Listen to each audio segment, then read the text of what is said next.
Hi, everybody. I'm going to talk today about Hegel's introductory lectures on aesthetics. For this module, I had you read part 1, chapters 1 and 3. A few words of introduction to Hegel. Hegel lives, I believe, around 1770 to 1830, and he is at least equally influential to Kant. More broadly, though, in philosophy of religion and political philosophy. His impact is probably felt greatest by us all in political philosophy because one of his acolytes, one of his devotees was Marx, and Marx adopts Hegel's theory of history and political progression and develops that into the theory of the revolution of the proletariat, and whereby a communist revolution is inevitable. Hegel's political philosophy has reoccurred throughout history several times. It is always controversial. Most notably after the Cold War fell, this was taken by some political thinkers to be another inevitability, another sign of progress. And there was a debate about Hegelian political principles. Again, by and large, Hegel is someone who understands history progressing. And that notion applies to his theory of art as well, as we will see. It may seem very strange at first glance to think about a theory of an idea of progress in art, but that is precisely what he has in mind. And next week we will take up his idea of the end of art. And by the end of art, he doesn't necessarily mean that art ends, but that it achieves its goal, its end state. Does that mean it necessarily physically ends? I don't think so. For your reading for today, he lays his groundwork here, understanding what he thinks is unique about art, and why art is special, and why art is worthy of, as he puts it, scientific study. He tells us early on here that and by the way, the other thing I should say is that a lot of your, especially your reading for today, he seems to have Kant's theory of aesthetics in mind, because as he's making his claims about art, he is differentiating himself quite consciously from Kant's point of view. And I will point that out as we go along. And he is so divergent, I should say. His theory of art is so divergent from Kant's that even today, the two principal schools of aesthetics in the 20th century into the 21st are Kantian or Hegelian. And philosophers of art tend to identify themselves as one or the other, and they don't really bridge the gap. In fact, in my own experience, I found some considerable animosity between them. Not sure I understood why, but that's something for you to consider. In any case, you recall that in Kant's aesthetics, his examples of beauty were principally, and the sublime as well, were principally taken from nature. Hegel, by contrast, tells us up front that artistic beauty is higher than nature. And we'll see why in a bit. But again, he's asked this question repeatedly: does fine art deserve scientific treatment? Why would he ask this kind of thing? Well, actually, I see I'm jumping the gun there, so let me move on to this other issue about what he understands art to be. What is distinctive of art? What is fine art? And he tells us here on page 9 that art keeps company with philosophy and religion. How could he say such a thing? What does that mean? Well, it's not because of the way it operates. It's not because of what it does. Clearly, he's referring to either its goals, implicit or explicit, and how it speaks to people and influences them. And it keeps company with philosophy and religion because it entertains similar topics, questions, and concerns. And indeed, he tells us on page 9 that it's not really art unless it does those kinds of things.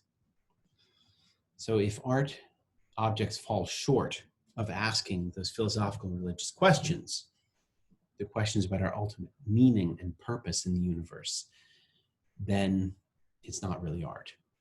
Now, you'll notice right away this is a big difference from Kant.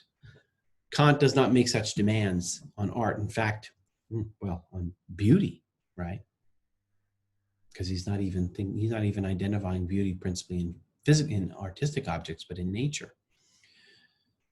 When we see something beautiful, according to Kant, it impresses us, it moves us, but it is also singular and very difficult to communicate. So he is not going to say the same thing. He's not going to say that objects of art make an intellectual foray or invitation to us.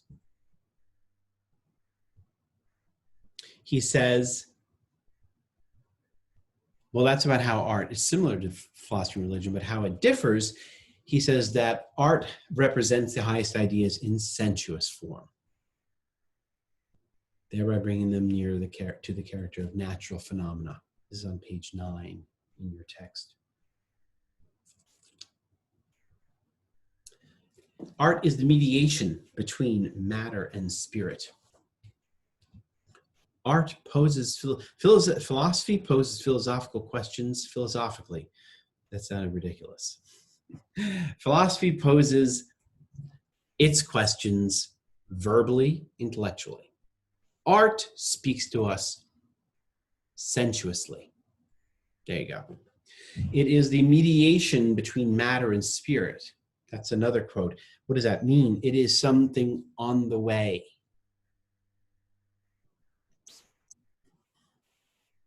It is something in between, and it's something on the way. And this is where we start to move into Hegel's idea of progress. Now, I didn't speak about this at the beginning, but Hegel also can be challenging to read for newcomers because he has such a peculiar way of writing and such a complete ideology that people who are versed in it can very easily get caught up in that terminology and not realize that other people can get lost. You start to speak a different language, I guess is my way of putting it. That's been my experience with Hegel. But the best way for me to explain what Hegel is all about is this. History and nature, that is, social political history and natural history, are progressing. And they are progressing towards a greater, to put it in Hegelian terms, a greater self-consciousness of mind, and that's mind with a capital M. This mind with a capital M is the divine. Hegel was religious, of course, but when he speaks about the divine, he almost speaks about it impersonally. This is certainly not the God of the Old Testament that gets angry and sticks his nose into history at times and pushes things a certain way, the jealous God of the Jews. It's an abstract God that works through history.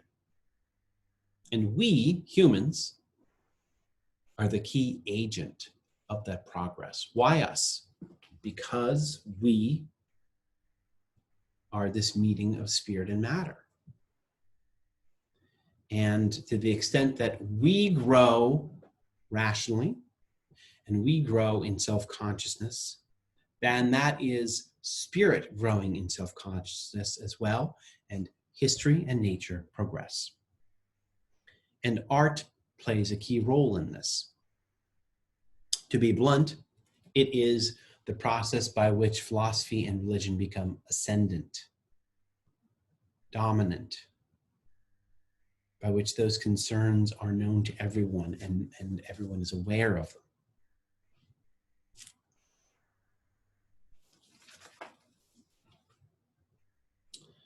But art falls short, of course. Art does not deliver us to the highest truth. There is a deeper form of truth beyond it. And he tells us here in part 1, chapter 1, I should say, that he thinks we have, as he writes this book, he thinks we have surpassed the stage where art satisfies our supreme need. There are times where our spiritual need reveals that we require the guidance and mediation of art. And there are times after which we do not need it anymore. One way of saying is that we have matured. He also says on page 13 that art is a thing of the past, which sounds very strange. But there is a pressing need for a science of art. That's the other reason he's writing this book here. And why is that? Because, well, if art is a human production where we are expressing our yearnings and highest hopes, then as we study art, it is a study of the mind. Or let me put it this way, a scientific treatment of art is a study of the mind understanding itself. It is an act of self-understanding. I'm going to look now at chapter 3, the conception of artistic beauty. He tells us right off the bat here, laying out 3 points about the conception of artistic beauty. He says, the work of art is no natural product.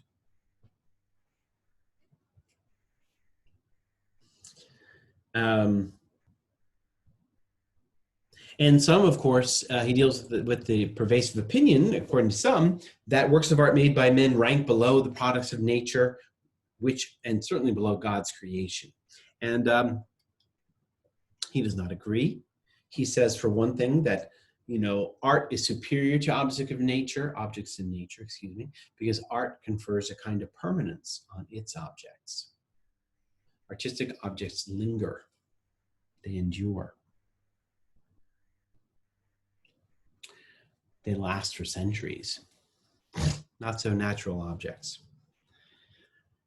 Not so that beautiful rose that Kant was so enamored by. That's gone within a day or two. According to Hegel, human works of art are superior because they last longer than natural works of beauty. Furthermore, Hegel tells us God is honored by our works because we are the medium through which the divine element acts in the world. We are the engine of that self-consciousness. And works of art are signs of our coming to maturity. They're signs of us asking these questions, becoming aware of ourselves spiritually. What is man's need in producing works of art? He asks us on page 35. His need is, he says, we have a need to, quote, strip the external world of its foreignness.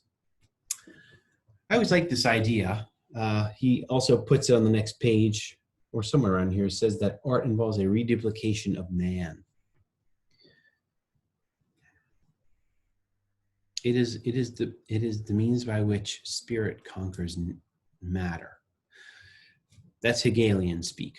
What this really means is humans come into a universe that is, into a world that is mysterious and dangerous, and in some cases, or many cases, inhospitable. And to make ourselves more comfortable here and at home, we populate it with objects of art that reflect us. It's like we come into the forest and then we populate it with images that reflect us, that look back on us, that speak to us. That's the reduplication he has in mind. To the second point here in this chapter, he says that about art, that it is made for man's senses. Well, this is the Kantian notion, right? That art is something that appeals principally or exclusively to our senses.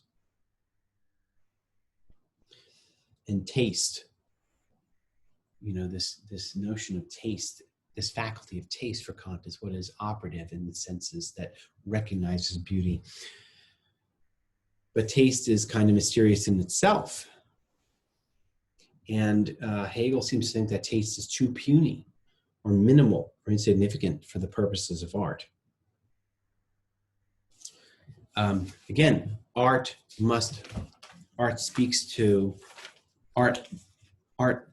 offers an intellectual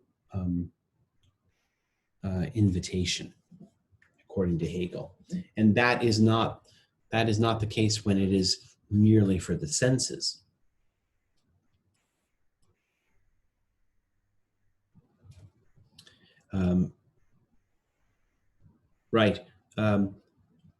Works of art are not for the senses merely, but they are also addressed to the mind. That's a quote on page 40. Works of art are unlike other objects. In a way, they are kind of physically or functionally hollow. A painting can serve as a tabletop, but that's not principally how we view it. It is a physical object that makes a spiritual or intellectual invitation. Or to put it another way, a painting is a physical object that immediately points beyond itself and transcends itself. And that's a key feature for Hegel. He says that art is, quote, the semblance of the sensuous. That's a beautiful quote on page 43. The mind treats art unlike typical sensuous matter. A painting looks to us like something sensuous, but is not principally sensuous, according to him. It is principally intellectual or philosophical. He tells us also in works of art, the sensuous is spiritualized. Which leads him to the final point of this chapter, which is that the end of art is upon us. And that is what we will deal with in the next section. So I will talk to you again for the next module.